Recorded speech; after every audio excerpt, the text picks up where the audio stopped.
जो माँ खुद पर्दा न करेगी वो बेटी को पर्दा वाला कैसे बनाएगी?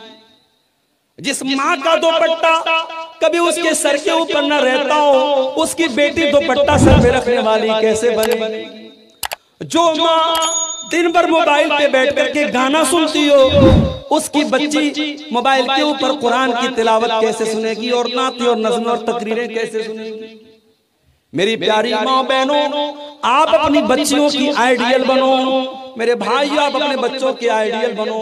बच्चे सबसे पहले अपने माँ बाप से सीखते हैं। कभी आप गौर कीजिए, बाप अगर कुर्सी पर ऐसे बैठ के सिगरेट पीता है ना, तो बच्चा अकेले में बाप की नकल करता और वैसे ही बैठ के सिगरेट पीता है।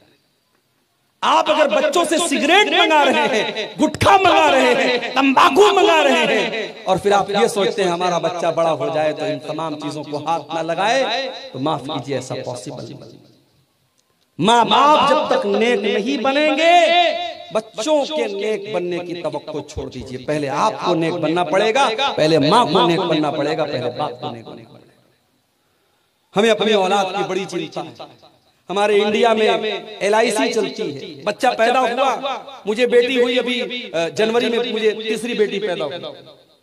जैसे ही बेटी पैदा हुई, हमारे मदरसे में एक आते हैं LIC वाले, वो आए, मौलाना साहब आपको तीसरी बेटी हुई है, पता लगा है, जल्दी से बेटी के नाम का एक पॉलिसी ले लीजिए, बेटी 20 साल की हो जाएगी, इतना पैसा मिलेगा। बच्चे पैदा होते हैं, माँ बाप उनकी फ्यूचर की, उनके भविष्य की चिंता करने लगते हैं।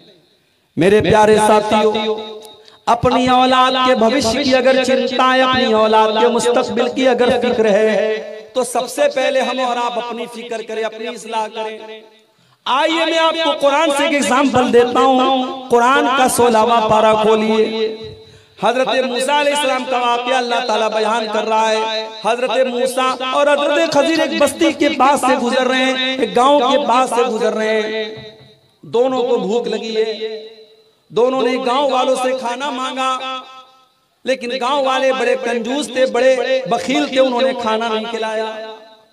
आज भी जिस बस्ती में उलमा की कदर न की जाए, जिस बस्ती में दीन के तलबा की कदर न की जाए, उस बस्ती से बड़ा बखील, उससे बड़े कंजूस नहीं लोग नहीं होते। बहुत सारी बस्तियां ऐसी होती हैं, वहां उलमा नहीं जाना चाहते क्योंकि वहां बड़े बखील लोग होते हैं। आज हमारे पास मुंबई से फोन आता है, मौलाना साहब जरा इस पर भी थोड़ा तकरीरों में रोशनी डालिए। आज लोग कहते हैं जलसे नहीं होने चाहिए।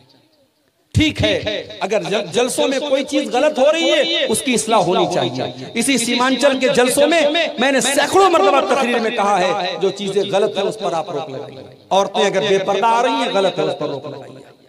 सड़क पर आप औरतों की दुकान लगवा रहे हैं, गलत है, उस पर आप पाबंदी लगवाइए। नेपाल के इलाकों में जलसों में भी मैंने कहा, सीमांचल के जलसों में भी मैंने कहा, लेकिन जलसे बंद कर दिए नहीं। मेरे भाई, ये दीन की बुनियाद और दीन की बातें आपके दिलों तक पहुंचाने का जरिया है ये जलसे। कम से कम इतने सर्दी के मौसम में रात को 2 बजे सारी दुनिया बैठ करके अपने बिस्तर पे रजाई ओढ़ के आराम कर रही है। अगर इस पिंडाल के नीचे आप बैठे हैं, हमारी माएं बहनें बैठी हैं, ये बहुत बड़ी दलील है इस बात की कि आपके दिल में ईमान की मोहब्बत है, इस्लाम की मोहब्बत है, अल्लाह और उसके रसूल की मोहब्बत है। ये जलसे, ये दीनी प्रोग्राम उसी मोहब्बत की ज्योति को जलाने के लिए, उस मोहब्बत की ज्योति को रोशन करने के लिए कायम किए जाते हैं। और अगर इन जलसों पर पैसा खर्च होता है, तो अगर आपको दर्द हो रहा है और पेट में दर्द हो रहा है, तो आपके इसी समाज में शादियों में लाखों करोड़ों रुपए खर्च हो रहे हैं, वहां क्यों नहीं एतराज होता है? शादियों में आज जिस कौम के बच्चे आज भूखमरी से मर रहे हैं, इस कौम की गरीब बेटियां आज शादी अपने बाप की गरीबी की वजह से शादी नहीं हो पा रही है, और जिस कौम की माशी हालत निहायत खराब है, उस कौम के अंदर आज शादियों पे लाखों रुपए खर्च होते हैं और लाखों रुपए का खाना नाली में बहा दिया जाता है। उन फजूल खर्चियों पर आप रोक लगाइए। जलसों को निशाना बनाने वाले दरअसल ये चाहते हैं कि जलसे बंद हो जाएं, फिर हराम को हराम कहने वाले भी खत्म हो जाएं, जायज को जायज कहने वाले और नाजायज को नाजायज कहने वाले भी खत्म हो जाएं। मेरे भाइयों, ये दीन दीन की हिफाजत की तदबीरें हैं और ये आपको दीन से जोड़े रखने के तरीके हैं, लिहाजा इन जलसों पर आप बहुत ज्यादा मशक़ सितम इनको न बनाइए। तो हजरत मूसा और हजरत खजिर को गांव वाले बड़े कंजूस थे, उन्होंने खाना नहीं खिलाया। अब कुरान कहता है हजरत मूसा और हजरत खजिर दोनों ने देखा कि एक मकान की दीवार गिर रही है। हजरत खजिर उठे, उन्होंने दीवार को सीधा कर दिया। हजरत मूसा ने बड़े गुस्से में कहा लौ शीता लतखस्ता अलैहि अजरा, ऐ हजरत खजिर आपने दीवार को क्यों सीधा कर दिया? कंजूस लोग, मक्खी चूस लोग हैं, इन्होंने हमको खाना तक न खिलाया और आपने उनकी दीवार को फ्री में ठीक कर दिया। आपको इसका पैसा ले लेना चाहिए था, इसकी उजरत ले लेनी चाहिए था।